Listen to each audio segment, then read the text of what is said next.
안녕하십니까. 건국대학교 병원 소화기내과 교수 성인경입니다. 요즘 덥고 습한 날씨가 계속되면서 몸도 마음도 지치기 쉬운데요. 특히 여름철만 되면 많은 사람들을 괴롭히는 질병이 있습니다. 바로 식중독인데요. 오늘은 여름철 식중독의 증상과 예방법에 대해 말씀드리겠습니다.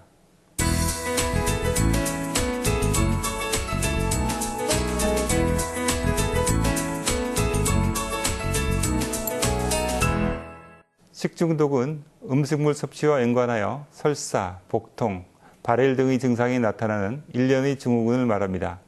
식중독의 종류에 대해 먼저 말씀을 드리면 세균에 오염된 음식물을 섭취하여 발생하는 세균성 식중독, 자연계에 존재하는 동물 혹은 식물성 독소에 의한 자연독 식중독, 중금속이나 인공적인 화학물에 의한 식중독 등을 모두 포함하지만 좁은 범위에서는 세균이나 바이러스가 음식물에 오염되어 음식물에서 증식하고 이 음식을 통하여 인체가 감염이 된 후에 여러 가지 다양한 증상을 일으키는 질병을 식중독이라고 합니다.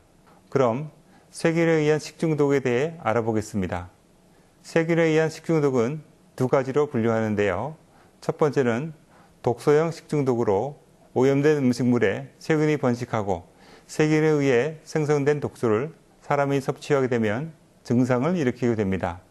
여기에 해당하는 대표적인 세균으로는 황색 포도상구균, 바실루스 세레우스균, 클로스트리디움균 등이 있는데요.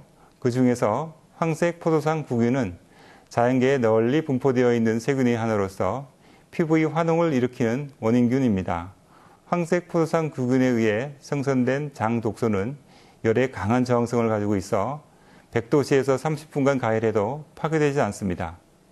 발생하는 원인은 조리하는 사람의 상처에 있던 세균에 의해 음식물이 오염되고 여름철과 같이 습하고 높은 온도에서는 세균이 잘 증식하여 독소를 만들게 됩니다.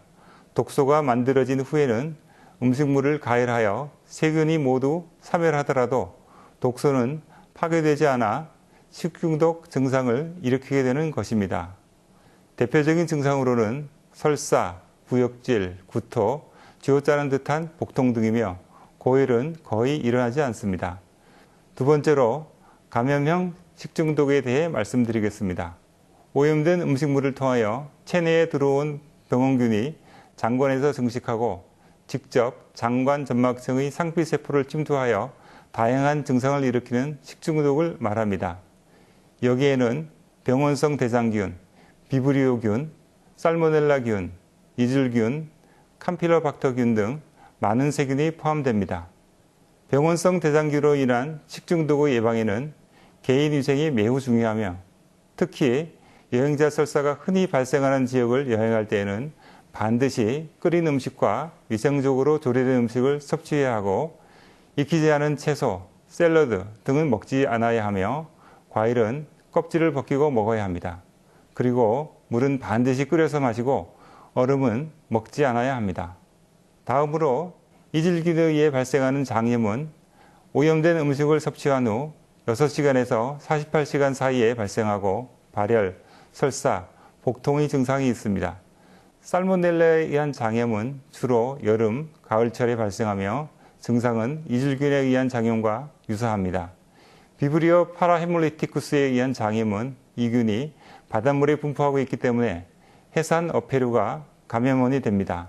여름철에 어패류나 해산물을 익히지 않고 먹었을 때 잘 발생하며 음식물을 섭취한 지 6시간에서 48시간 후에 발열과 함께 구토를 일으킵니다. 식중독을 예방하기 위한 가장 일반적이고 중요한 원칙은 손을 잘 씻고 개인의 위생을 철저히 하는 것입니다. 음식물은 반드시 익혀서 섭취하고 한 번 조리된 음식은 상온에 보관할 경우 2시간 이내에 섭취해야 합니다. 치료도 중요하지만 예방이 더 중요한 식중독에 대해 알아보았습니다. 식중독의 증상과 예방법을 잘 기억하셔서 건강한 여름 보내시기 바랍니다. 감사합니다.